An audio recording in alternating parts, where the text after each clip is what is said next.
अमेरिकी short seller firm Hindenburg research की एक रिपोर्ट इन दिनों फिर से चर्चा में है। हिंडनबर्ग का आरोप है कि अडानी ग्रुप के विदेशी फंड में सेबी चीफ और उनके पति की हिस्सेदारी है। इस रिपोर्ट में अडानी ग्रुप और सेबी के बीच मिली भगत का आरोप लगाया गया है। हालांकि सेबी चीफ माधवी पुरी और उनके पति धवल बुच ने इन तमाम आरोपों को खारिज कर दिया है। चलिए हम जानते हैं क्या है हिंडनबर्ग रिसर्च, इसकी रिपोर्ट क्या कहती है और कैसे तैयार की जाती है ये रिपोर्ट। हिंडनबर्ग रिसर्च अमेरिका की एक शॉर्ट सेलर रिसर्च कंपनी है। इस कंपनी का नाम हिंडनबर्ग कैसे पड़ा, इसके पीछे भी एक दिलचस्प कहानी है। कंपनी का नाम हिंडनबर्ग भी एक विशेष मकसद से रखा गया। हिंडनबर्ग की वेबसाइट के मुताबिक ये एक ऐसी त्रासदी पर आधारित है जिसे पूरी तरह से टाला जा सकता था। 6 मई 1937 को लगभग 100 लोगों को लेकर जा रहा हिंडनबर्ग एयरलाइंस का एक विमान अमेरिका के न्यू जर्सी में मैनचेस्टर कस्बे में हादसे का शिकार हो गया। इस घटना में 37 लोगों की जान चली गई और इस कंपनी का यानी हिंडनबर्ग का ये दावा है कि वो फॉरेंसिक फाइनेंशियल रिसर्च में विशेषज्ञता रखती है और उसके पास निवेश का दशकों पुराना अनुभव भी है। कंपनी अपनी वेबसाइट पर यह कहती है कि हम निवेश करने के अपने फैसलों के लिए मूलभूत विश्लेषण को आधार बनाते हैं, लेकिन हम असामान्य सूत्रों से मिली ऐसी जानकारियों के आधार पर शोध करने में यकीन रखते हैं जिन्हें खोजना मुश्किल होता है। अब जानते हैं कि हिंडनबर्ग का मकसद क्या है।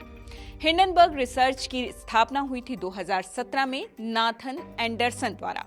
ये एक अमेरिकी शॉर्ट सेलिंग रिसर्च फर्म है। हिंडनबर्ग रिसर्च उन कंपनियों की पहचान करने में अपने आप को माहिर बताती है जिसमें संभावित धोखाधड़ी, वित्तीय अनियमितता या कॉरपोरेट गड़बड़ियां शामिल हो सकती हैं। कंपनी का ये कहना है कि उसका उद्देश्य उन कंपनियों को बेनकाब करना है जो निवेशकों को गुमराह कर सकती हैं और इसके साथ ही वो शॉर्ट सेलिंग की रणनीति का उपयोग करके प्रॉफिट कमाते हैं। अब बारी है ये जानने की कि आखिरकार हिंडनबर्ग काम कैसे करती है, रिसर्च कैसे करती है। हिंडनबर्ग रिसर्च किसी कंपनी की रिपोर्ट कई पैरामीटर्स के आधार पर तैयार करती है। हिंडनबर्ग की रिपोर्ट मुख्य तौर पर 3 चीजों पर आधारित होती है।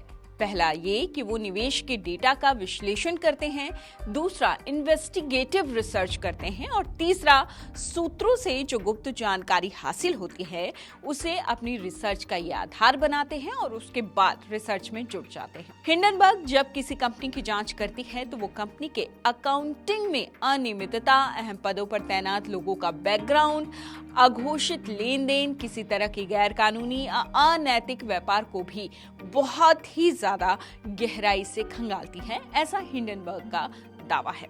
तो फिलहाल हिंडनबर्ग की इस रिपोर्ट से भारतीय अर्थव्यवस्था में कोई भूचाल आएगा, क्या परिवर्तन आएगा, इस पर लगातार इंडिया टीवी की नजर बनी रहेगी। इस खबर से संबंधित अपनी राय हमें कमेंट बॉक्स के जरिए जरूर बताइए। इस तरह की तमाम खबरों से अपडेट रहने के लिए लाइक कीजिए, शेयर कीजिए, सब्सक्राइब कीजिए इंडिया टीवी।